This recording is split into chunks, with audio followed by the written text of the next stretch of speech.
नमस्कार शेतकरी मित्रांनो, देशातील कोट्यावधी शेतकऱ्यांसाठी सर्वात मोठी आनंदाची आणि ब्रेकिंग न्यूज समोर आलेली आहे। शेतकरी मित्रांनो, पीएम किसान योजनेचा लाभ घेणाऱ्या शेतकऱ्यांसाठी आता अतिशय आनंदाची बातमी आहे।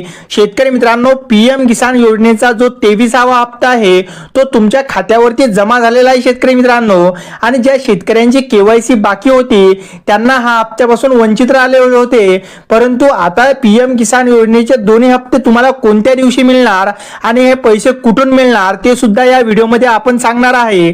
शेतकरी मित्रांनो, देशातील कोट्यवधी म्हणजेच 31,44,00,000 शेतकऱ्यांच्या खात्यावरती आता पैसे जमा होणार आहे। शेतकरी मित्रांनो, हे पैसे 23व्या आणि 24व्या हप्त्याचे असणार आहे। शेतकरी मित्रांनो, ज्या शेतकऱ्यांना 23वा हप्ता मिळाला नाही त्या शेतकऱ्यांना एकत्र पीएम किसानचे 2 हप्ते मिळणार आहे। शेतकरी मित्रांनो, तुम्ही जर केवायसी केली नसेल तर ही केवायसी करून घ्या, तेव्हाच तुम्हाला या योजनेचा लाभ मिळणार। शेतकरी मित्रांनो, थेट हे पैसे दिल्लीमधून ऑक्टोबर महिन्यामध्ये म्हणजेच 12 ते 13 ऑक्टोबर रोजी तुमच्या खात्यात दुपारपासून जमा होणार आहे। शेतकरी मित्रांनो, व्हिडिओ आवडल्यास व्हिडिओला एक लाईक नक्की करा। धन्यवाद।